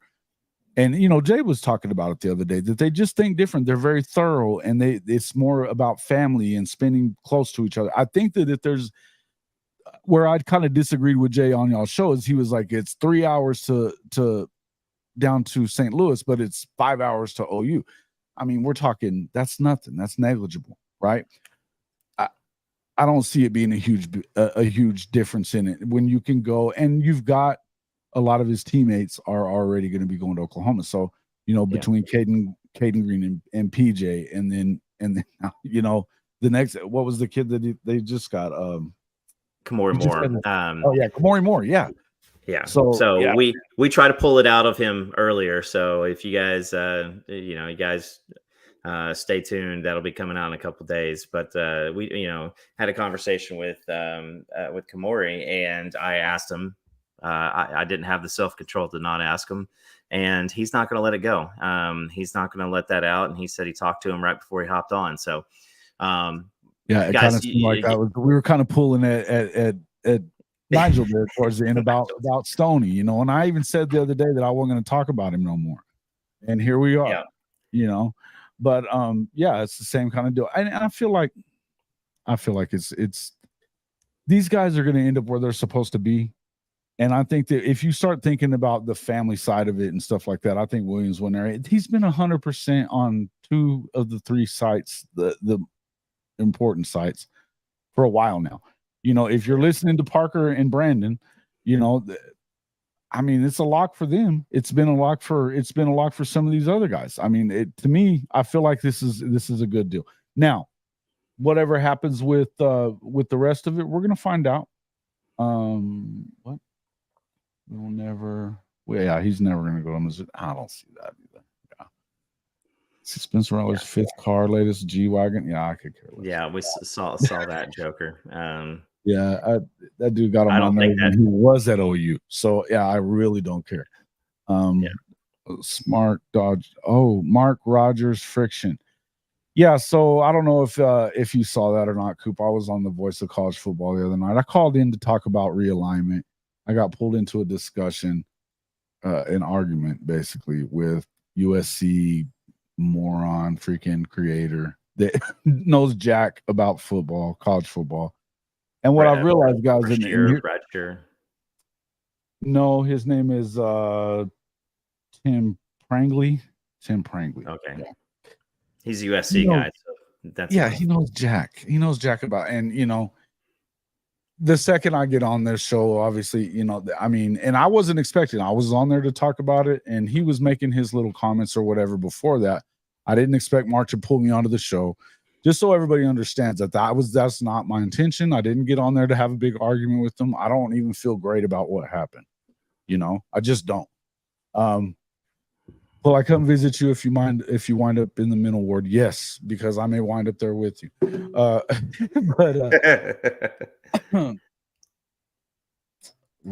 really, Rusty? Is that where we are? Okay, buddy. Anyway, he started off the conversation calling me a moron and talking about and then the very first thing he said, because I was talking about the recruiting, it's obviously, bro, we know that Lincoln could not recruit elite talent to Norman, aside for on the offensive side, and he's even getting beat at that by this staff. And he was telling us how the 2022 class did not belong to Brent Venables or Lincoln it kind of belonged to Lincoln because he had to use the transfer portal, but it didn't belong to Venables because he just got all the guys that Lincoln was already recruiting. And I was like, no. Most of those guys, because Lincoln was freaking recruiting them to freaking SC before he ever left, as we know, right?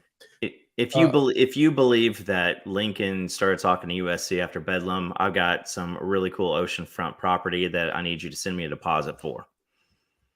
Yeah, no doubt. But I've heard of at least 5 or 6 kids that were talking about it by the Iowa State game. You know, that they were making these calls, that they were getting these phone calls. And this guy even admitted, it was one guy, but he said it was one guy one time. Okay, well, clown. It was still going on. In any event, there were a lot of things that were being said on that show. And I lost my cool a little bit, folks. I'm just going to say it. I lost my cool. I called him a clown over and over. I wanted to call him worse, but I didn't. But I did call him a clown over and over. Because of that, I'm not going to be on that show anymore. I'm not going to do it. There's been a lot of trolls that have been allowed to go onto that show. The promoting of my channel hasn't been what I expected it to be. I never said a whole lot about it because I was trying to give Mark the benefit of the doubt. But I got to tell you, I'm not going to do it. I'm not going to get on there and get worked up into a point like that, like I got the other day. And I felt like I kind of got that sprung on me. So just so you guys understand, I'm not going to deal with it. Okay. I'm just not going to do it. So, that's why I'm not going to be there. And listen, I like to talk about OU football as much as I possibly can, but it's pretty clear to me that there's a clear bias going on there for and with guys that don't know anything about what they're talking about. And I don't claim to know it all, but I make sure that if I'm going to talk about it, I do know what I'm talking about. You know, I'm not just throwing crap up against the wall and seeing if it sticks. Okay, Yeah, that's just not how I roll. but that's, you know, in content creation, and I think out of all of us, I'm probably one of the newer ones. You know, I've been doing some of this stuff kind of behind the scenes for a while, but Right. but right now there is the Kellen Cowherd way. Yes. You know, there is the rile people up, get the clicks, because a lot of people don't have the self-control just to ignore the trolls. And so that's how they do it. And that they are okay being the villain, and that's it.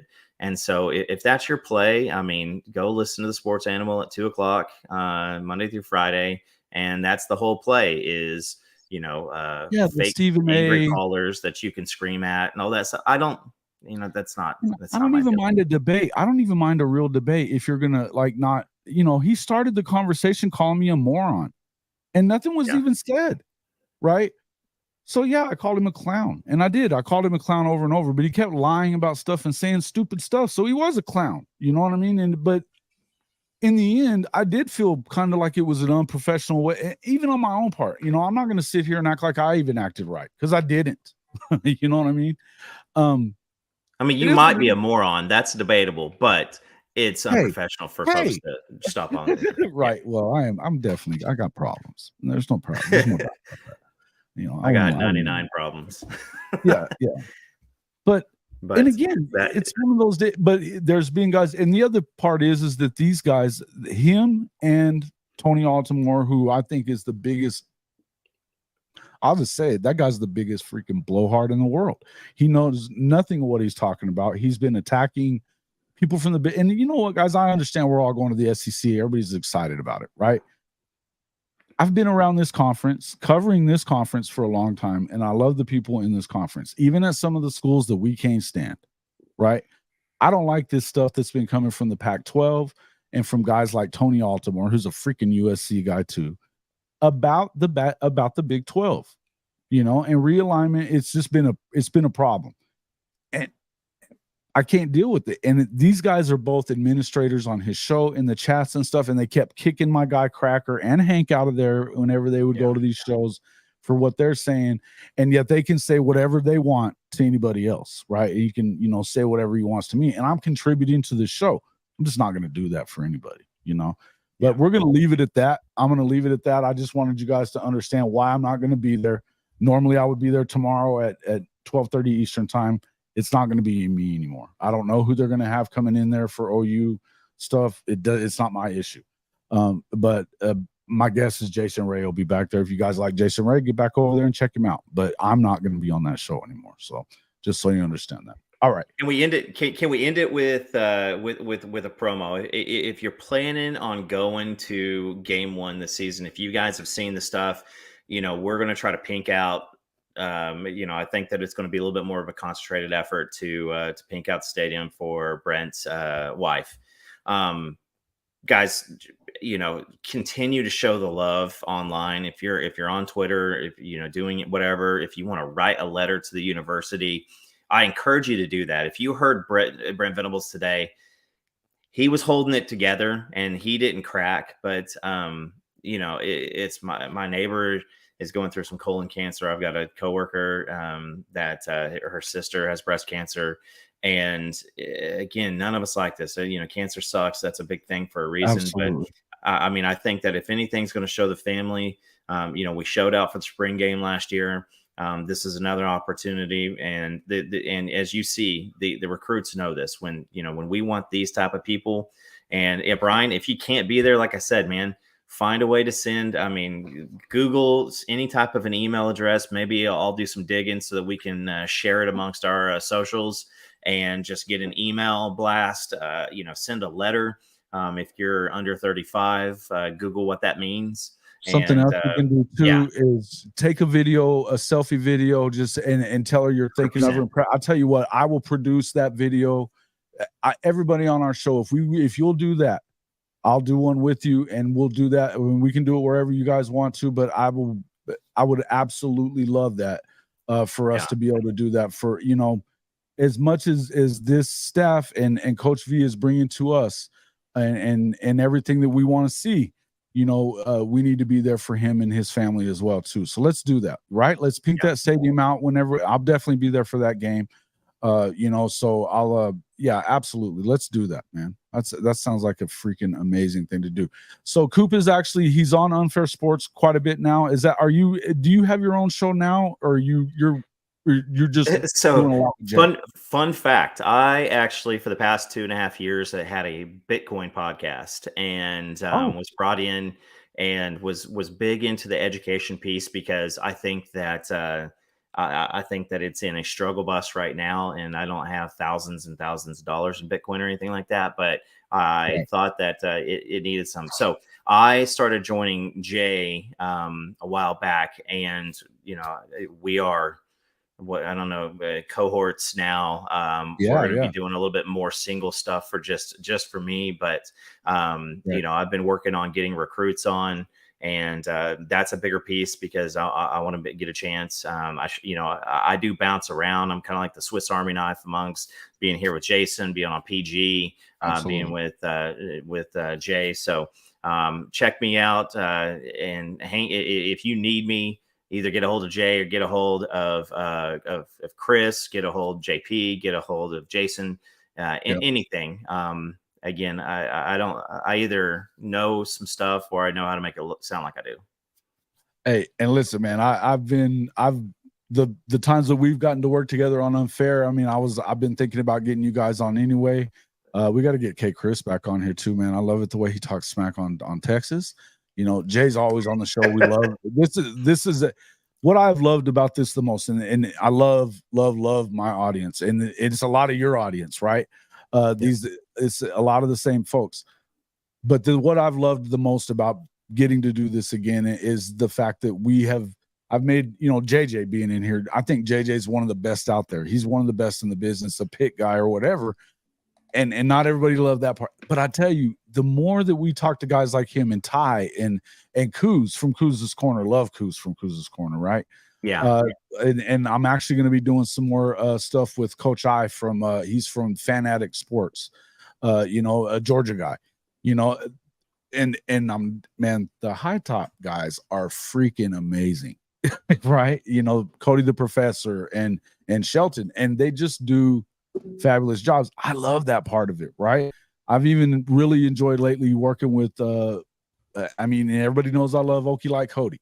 You know, we have him on a lot. And then Big 12 Bomber, you know, the Big 12 Mafia guys. I mean, because I do get into national stuff and enjoy talking about some of this other stuff. I mean, and real quick, we do need to talk a little bit about realignment, but I wanted you to kind of go into what you thought and how you would.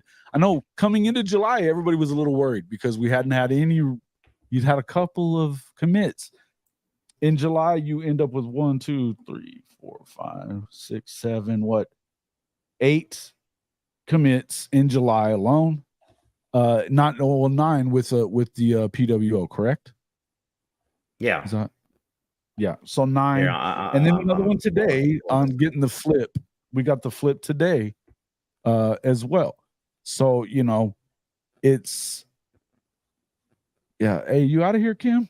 Man, thanks for coming in, man. We appreciate you, bud. Yeah, OU is about to steamroll Texas. Now, this I love to see. I love to see. Thank you guys, man, so much for coming in for sure. JJ is in the gym. Yeah, he was having some issues, I guess, with his internet or something. He just moved, and so he's been doing a little bit of work, but I think he's been doing more recording. So maybe he's having some internet problems. Yeah, and I like to be Bomber. He's doing a great job, man. Some of these guys are really good. So yeah, I mean, this in July, you pick up Taylor Tatum, Joe Mixon Light. This is a guy who can do it absolute all. So hopefully without the trouble, the negative pieces. You got Devon Mitchell. Devon Mitchell.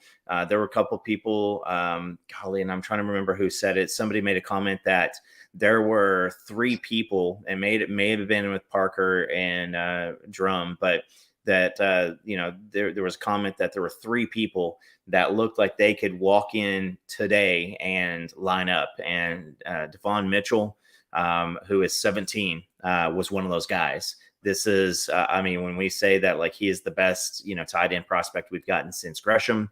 Mark Andrews was brought in out of Arizona as a wide receiver. I've already made fun of all that, but you had those two guys, Raggins. This is ACC speed. This is a guy who is going to be one of the faster. Hollywood Brown, think of that. And then we got Jaden Jackson.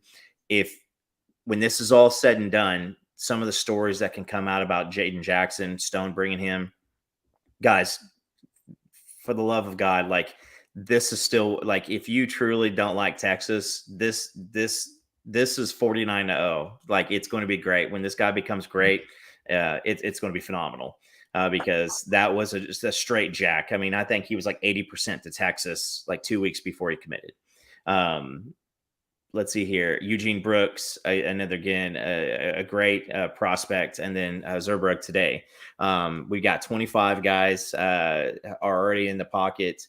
There's rumors that there were up to 5 people who tried to or did commit at Party at the Palace and Sooners Under the Stars. It is, I mean, literally they were telling people, go home. Just go home. Think about, just make sure, because I know that you guys are super jacked. But you saw it with Elijah Thomas. I guess Emmett Jones was like, so when you think you're going to commit? And he said, I'm all right now. Let's do it. And he's like, no. He's like, nope, this is it. I'm done. It's done. So this is a lot of excitement. So you said something about recruiting. And so that's my rant. As far as the conference realignment, if you believe that the Pac-12 is not doomed, you have not been paying attention. No, you haven't.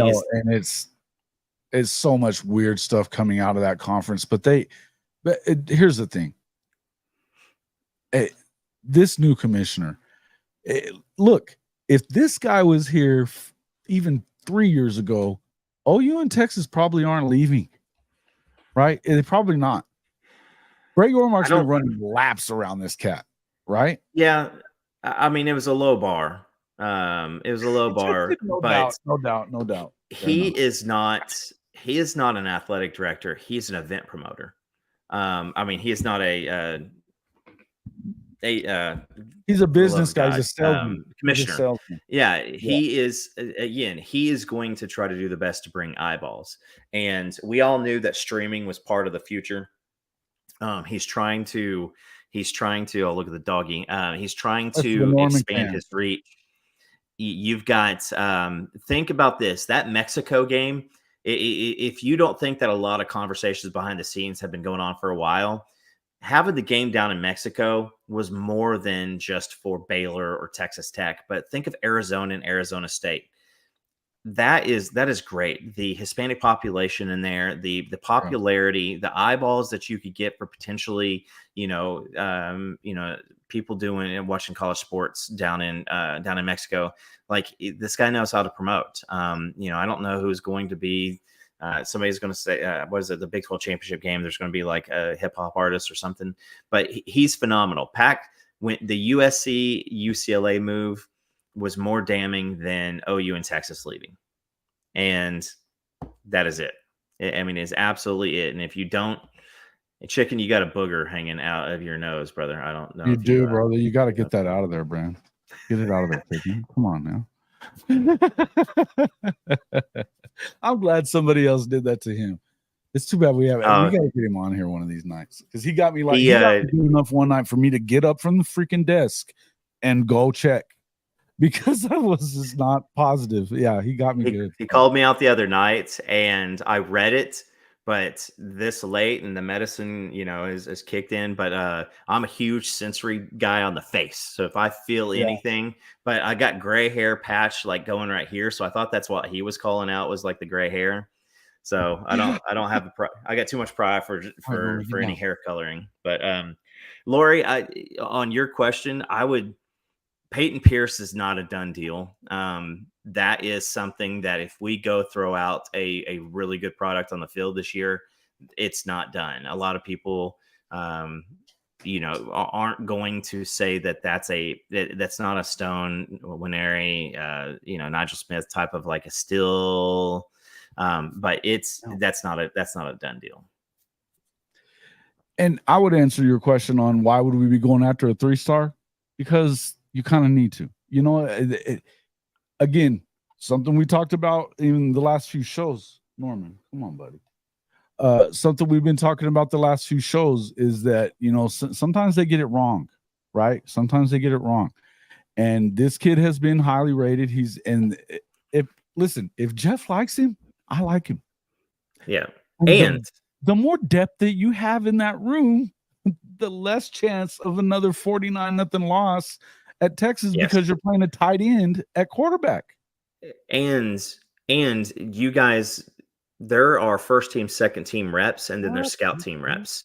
And if we have absolutely nobody, chicken, man, prayers for you, brother. Prayers for you, my man. Yeah, but we need another quarterback to share reps, because you can't have Jackson Arnold and Hawkins just running reps next year. You need to have another person. And, I know that the name is fun.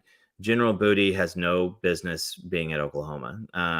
He was you saw everything happen last year. That was trying to create some depth.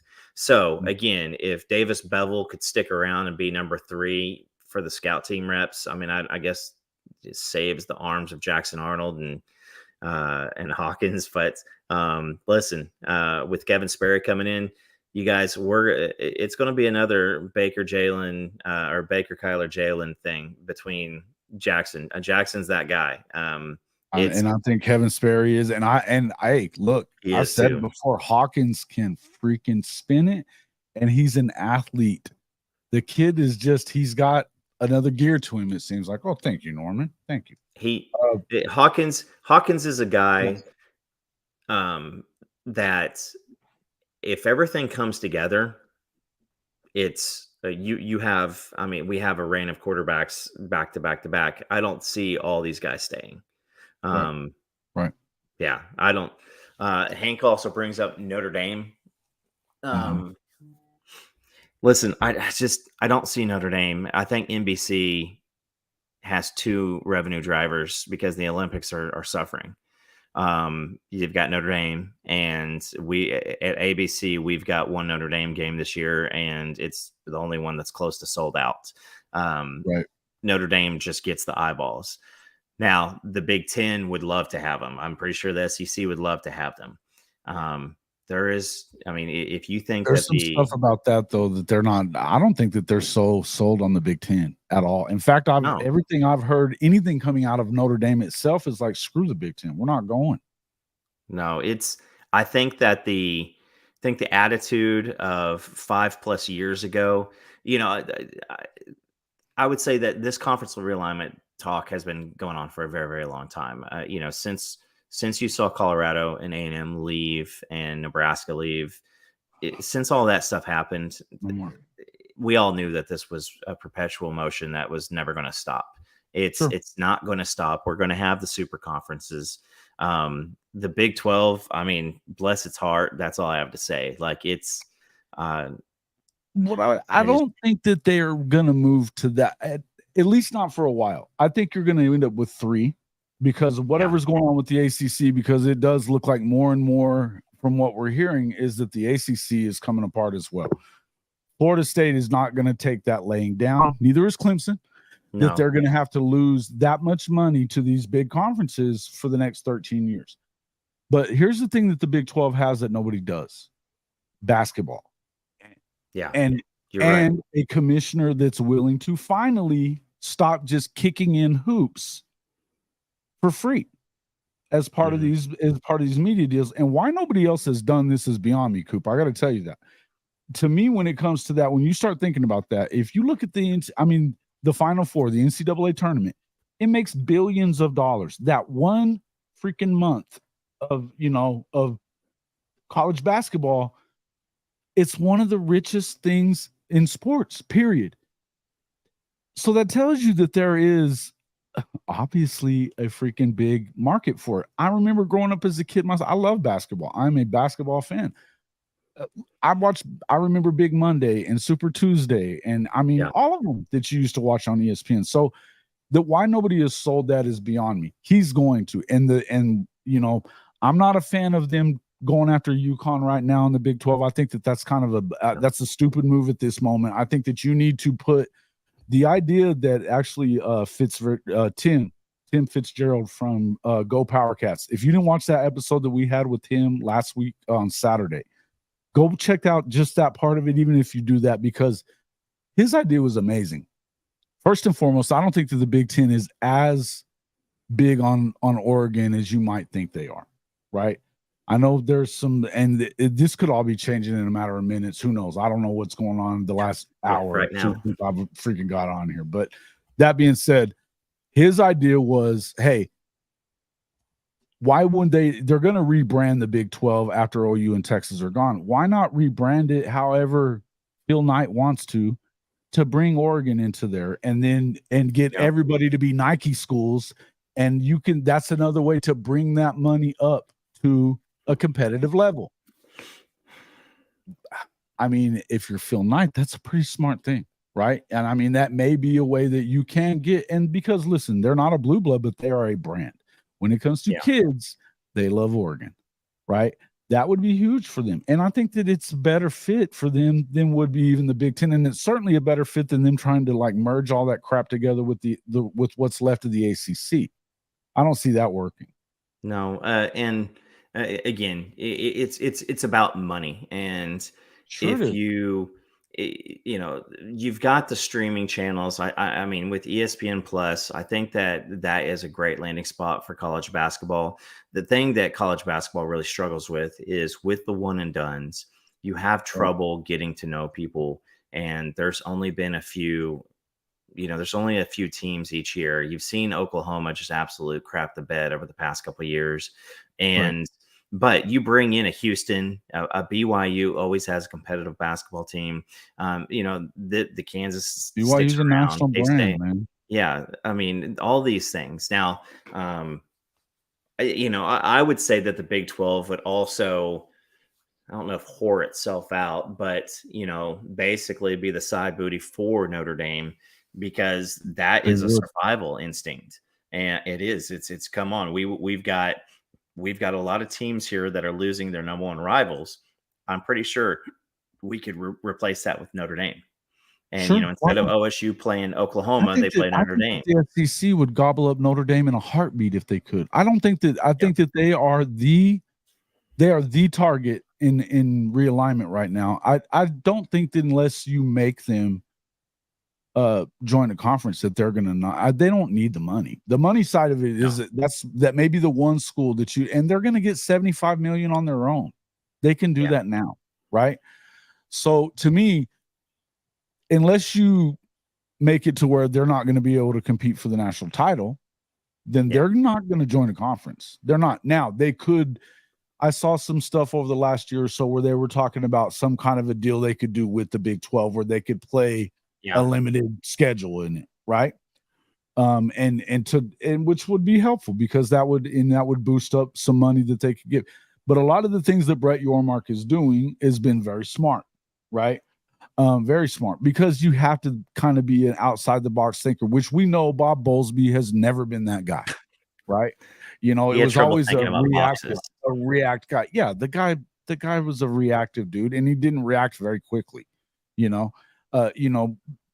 It took losing out on a playoff bid with Baylor and TCU that year before they finally put another conference championship game together. And then you still didn't have the teams that you should have added. These guys were vetted out and ready to be in the league 5-6 years ago, right? Yeah. So stupid. And they love to blame it on OU, but that's not what it was about. It was about freaking Bob Bowlesby. And then thankfully for the Big 12, that's not who's there anymore, right? Because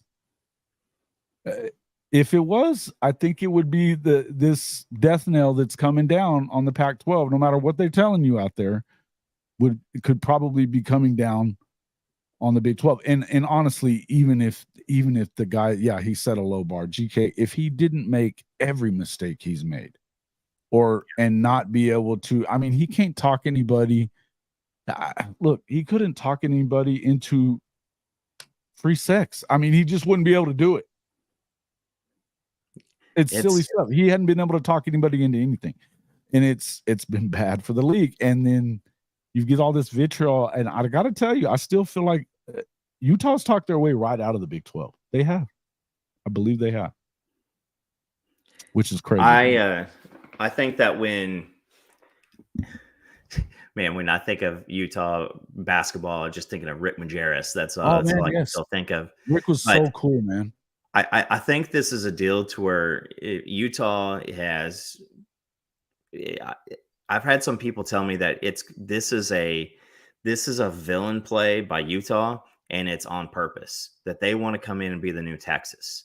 But again, it's being the villain doesn't mean you're just obnoxious and people don't like your brand. Like Texas threw its weight around pretty heavily, and that's why A&M, Nebraska, Colorado, Missouri all left initially. I like the idea of somebody saying that's what it is, and I'd love to believe that they're that bright to do such a thing. I don't. I'm sorry, I don't. And because I've seen a lot of it coming from their own, it's come from their administrators, their athletic director, and then the Twitter trolls are one thing. But it's so they truly believe that they're that good. Something got in their head, and they've been there for 10 minutes, guys. Let's just be real about it. They've been in the freaking pack for 10 minutes. And it's been a bad pack for the entirety of it, you know? And I love Coach Witt. I think he's one of the best coaches in the country, period. He does more with less, right? He's what a lot of people like to act like Gundy is. Yeah, he really is, right? But I'm telling you, he is getting it done. But to me, and I don't think it has anything to do with Whittingham. I think that this literally has come from this idea that these guys are so much better. They think they're so much better because they've been in the pack. And the other part of it is that BYU's there, and they don't want to look like they're following BYU. Look, and fine, go to the Mountain West, because that's what the pack is now, Yeah. Broke Pack Mountain, man. That's it. That's where it's at. So it's Broke Pack Mountain. I love it. So we'll see how it goes, man. It's going to be what it is. I'll see. ROU fans, this kid is different. Don't push this kid. Just love. Hey, who are we talking about? Yeah. I'm excited about what's going to happen, but I tell you, we're losing something with this realignment, and it kind of sucks, Yeah, it does. And if you don't understand the money aspect of it, listen, I think I've told everybody this. I work for ABC here in Tulsa, and it is tough because live news, live sports, and legacy game shows are the only things that still draw television. And we have people who ask for demos of adults 25 to 54, and it's crap because there's no 25-year-olds don't have cable subscriptions. But kind of off the point is we've been exploring the streaming options for quite a long time. I worked for Cox Media back in the day, and Lori, don't yell at me in your capitals. But I don't know today. He'll be back though. I promise, Lori. I promise he'll be back. I don't know when. It could be next week.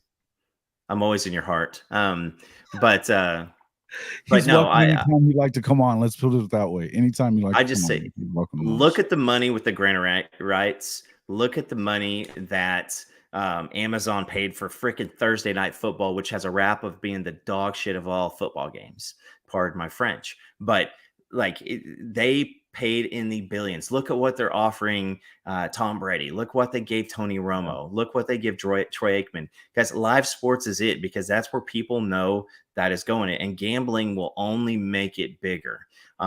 So, when Oklahoma passes gambling, it's going to go to a different level. I'm so pumped up about next year being the only station that has the OU games.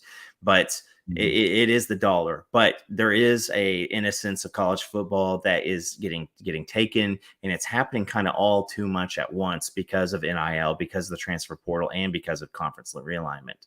Maybe it's better to rip the Band-Aid off all at once. I just don't know if it is. No, and it's look, I think that to me, you can't. This is one, and I think all three of those things, everything we're talking about. I mean, gambling is what it is, and I don't think that let's not get it twisted. Two of those three things have been going on anyway. It's just out in the open now. It's not any different. It's been going on anyway. There's been some people that got away with it more than others. Nick Saban. There's been some people that didn't. Right. And now the gambling stuff's always going to go on. To me, when you legalize it, because I think of how long it took the Raiders or for Vegas to get a professional teams of any kind, right? Because that was always the excuse about. And I lived in Vegas for a long time. I've only been out of Vegas for a little while now. It's always been such a big excuse about Topo Chico. That's just the water, though. I like Topo Chico. I like Topo Chico. I do not drink, unfortunately. I don't drink anymore either. Rarely do I drink. I have a few here and there, but mostly on the golf course. And so lately I hadn't been doing that. So So anyway, honestly, hey, what's up there, Matt? Yeah. To me, those things have been happening. The only way that you were really going to ever control that and make sure that you don't have the gamblers controlling games is to be able to keep a closer eye on it, because it is legal and you've got them there. You've got to make sure that you're not allowing these, even the look of impropriety. But that's what's so important. Whenever you do that and you bring a team into Vegas, then you allow, that is going to make sure that everybody's antennas are up, right? They're not going to allow it. You just had that baseball coach from Alabama get fired for doing that. I mean, how stupid was he, right? He tested it, and it showed that, and this was some little nothing casino somewhere. Yeah. And they got him, right? So it ought to let you know that this is what's going to happen. I like that. Again, you're going to have to regulate it some. As far as the transfer stuff, I'd like them to get a little bit of a handle on it. But I also think that, I mean, if you're going to do that, then you better start holding a contract to it whenever you give them money, because you can't tell them they can't leave if you don't have to pay them what you're supposed to pay them. And from what we understand, SC and A&M haven't really paid up like they were supposed to pay up, from what I understand. Florida, right? Florida too. Yeah, well, Florida for sure, about when it came to Jordan Rashada. Yeah. But I mean, I'm talking about guys that actually went and played. Jordan Addison. Yeah. Jordan Addison was supposed to get $2 million. He got about $250 instead. Yeah, and those things will start coming out a little bit more. I mean, there's a brotherhood that goes on and everything like that. I went on a pretty big rant when Peyton Bowen announced Oregon, that I said, listen, guys, if this is a money play, these are not the guys that we want on our team. And I said, this is completely off brand, and I have no doubt in my mind something's up here. Right. And then about 3.5 hours later, I get a little ping ping on my phone, and I thought, you're freaking kidding me. And he was just trying to get his parents to agree to let him make his decision, is what it sounded like to me, really. Right? And I mean, there's so many stories that will probably, I mean, there's so many Netflix documentaries in the future coming out during this time.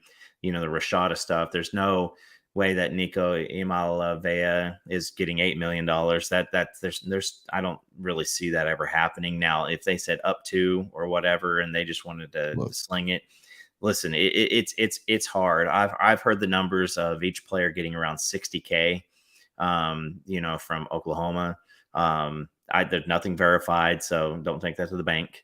But they will pay players. I mean, I think that, like, again, it's Lori, do anything like you do everything. And the moment that you crack that word, then the moment that you go in and right. Nigel played it off pretty well. Like, man, we really don't talk to people, but he talked about group chats about 6 times. And they don't try to influence each other because, again, I would believe Nigel over pretty much anybody that that you would talk to. That guy he's just right. Something I would say about that stuff and too about the ones that you're seeing that are doing that. And first off, I don't want to make it sound like we're saying that about Billy, because I don't really think that it had anything to do with Billy on Jaden Rashada. I think that was the collective, and it was the result of the collective going kind of behind his back. They had to pay off what Miami was doing to get him. When Billy found out about it, he was like, we're not doing that. We're not doing that. Now, does that suck for Rashada? Yes, it did. But did it? You know what I mean? Maybe he ended up in the right place. First of all, because they got a good coach at ASU. ASU is not just going to be a nobody, right? Yeah. They have a real deal coach when it comes to offense. When it comes to offense, anyway. So what I would say is that I think, but it makes Billy look bad, right? Do you think that Coach V wants that? Hell no, because he's always preaching, be what you're about. If it's real, it's real. And he doesn't, you cannot have that look. One thing I'll tell you about kids, and you guys, anybody who's had teenagers, they will see right through your bullshit right now. They will see right through it. So you might as well be real. And the second that they see you do something that you've been preaching another way, and then you do something the other way. But the beauty of it is that Oklahoma's law allows Coach Venables to help the players and to be aware of what the deals are so that he can kind of shape that. That's important, man. It is important, because this whole idea that, you had Saban saying, oh no, I don't want this to be able to be an enticement. Why? Well, that's because you're able to get around it, doing it certain ways, and you have enough of a network to do it for you. It would still be an enticement. That was him not liking his advantage being taken away from him. The best way to do this is to have more regulation, and to have more people. The school needs to be involved. You shouldn't just be able to wipe your hands of it. When you've got them in your program, you need to have some control over what's going on. Otherwise, or somebody in the program better, right? Yeah. So anyway, that's me on my soapbox, but it's, I feel like that was important. No, 100%. Well, man, I appreciate you having me on. I mean, we're coming up on 2 hours, so you guys we've been doing 2-hour shows a lot lately, but I enjoy it. And I'm glad you came on, man. I appreciated it. Folks, if you like the program, please make sure that you have hit that like button. I actually looked in there. We're doing pretty good on likes. If you haven't already become a subscriber, I think we only got one today, and that was Jay. Please do become a subscriber. Little as $3 a month, man. We're going to get in there and do some more talk right through Discord. We will be going back on. We've got some more stuff going this week. Going to do some deep dives into Oklahoma State and the new programs, UCF, Houston, Cincinnati, and BYU with Bomber and Okie Like Cody. So we will be doing that on Thursday. Also, maybe doing some work tomorrow with Coach I. I have to check with him to make sure. Coach I from Fanatics Perspective, the Georgia guy. Want to talk about some of these SEC schools. He's one of the better guys to talk about with that. So next couple of days, expect to see us. Hey, it's ramping up. How many days left now, Coop? 31 days?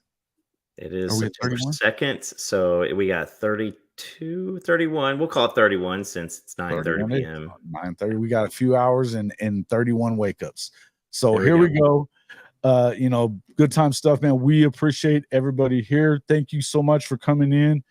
If you hadn't become a subscriber, at least do that. But as I said, memberships for $2.99, the cheap and easy way to do it. Just hit the like button. We'd appreciate that a lot.